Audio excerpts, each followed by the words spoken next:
was raised in an era where there was one option, and that was men married women, women married men. And so I did that. And I have two wonderful kids as a result, so no regrets. But I can tell you it was hard. I never understood why my marriage was different than some of the other women I knew. And I thought there was probably something wrong with me. Somewhere along the line, I met some people who were gay who were just really nice and who weren't weird, as I had been raised to believe that they were. And I realized that, gosh, I am a lesbian. It took me 48 years to figure that out. And it was terrifying. And it was relieving all at the same time. It gets better. And better and better and better and awesome. I went to high school and fell in love with a bunch of girls who were all lesbians and got used as a teddy bear throughout most of my high school. Never really had any great relationships growing up. Didn't know who I was. And I got through it. I grew up. I'm happy with who I am now. It got better. God, or whatever you want to call it, is everywhere, in everyone.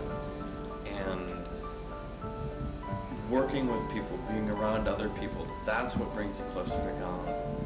And the community is the most important part of my spiritual life. It gets better. It gets better. My name's Matthew, and I don't know what you're going through right now, but I do remember what I went through when I was younger. I remember being in a place where my family, my church, my school, all required things of me that I couldn't figure out most of the time what it was that they wanted, much less how to do it. My parents, as much as I loved them, were a big part of the problems that I were having. But I didn't realize my father struggled with suicidal depression for years, at the same time I was. My mother's, many of her issues stemmed from witnessing her father's suicide attempt when she was a teenager. I didn't find out about that stuff until years later, but there is hope. There is help. If you can't find somebody right away who gets it, who understands, who will help you, keep trying. Somebody will have the courage to help you. Find help. Find a coping mechanism. Because you will grow up. You will get through it. The people in your life that are causing you problems, they'll grow up. They'll move on. They'll learn to get out of your way. It gets better.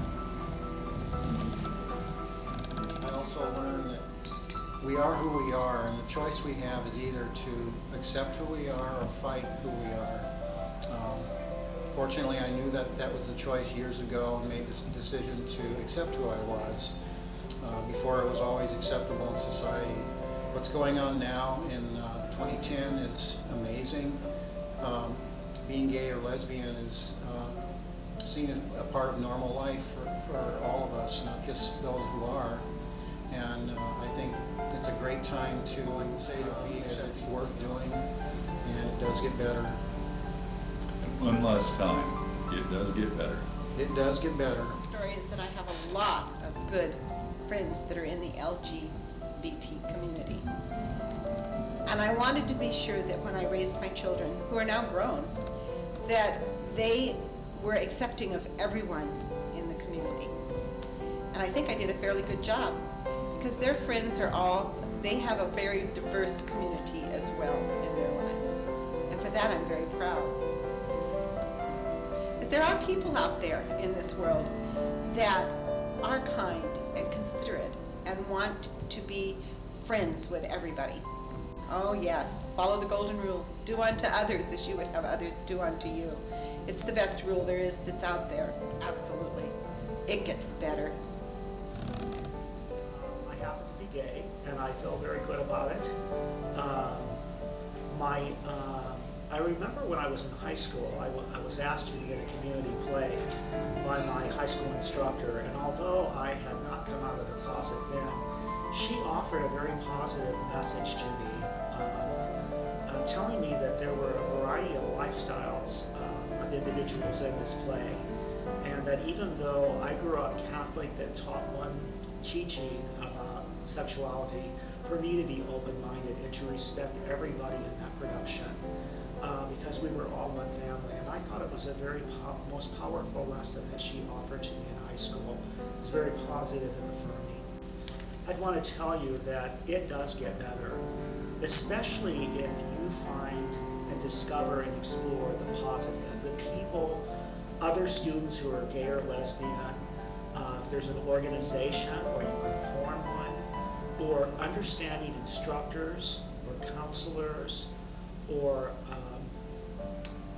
even a number of non-gay people, are, especially in this era, are very, very welcoming and positive about sexual identity. And I would just say it's avoid the bullies and gravitate toward those individuals who are positive and who are on your side. It does get better. It does. Oh, well, I was raised in Southern California in the 1950s and 60s, and believe me, it does get better from there. So, yeah, hang in. And in high school, I had a very dear friend who was gay, and he invited me into a gay relationship with him. And I discovered in that process that I wasn't gay, and I've always been very, very grateful for his friendship and for that invitation and for that discovery. It's made me feel a connection to folks who have all kinds of ways of expressing their sexuality. You don't have anything to be ashamed of, and you are accepted, and you are a blessing to this world. And that deep source of life holds you and treasures you, and it gets better. As a teenager, I never imagined a possibility where I could be happy. There was I could not see a possibility of a happily ever after for me. And I mean, I'm 27 years old now, and I am happier than I could ever have imagined I could be this happy. And there were so many times as a teenager where, I mean, I certainly thought about ending it because it was just so dark and overwhelming. And I am so glad that I didn't, because I have found my life partner, and every day is just more wonderful than the previous day. And sometimes I think about that. If I had ended it when I was 15, how there's so many great things that I've experienced since then that I would not have been able to experience. It gets better. It really gets better.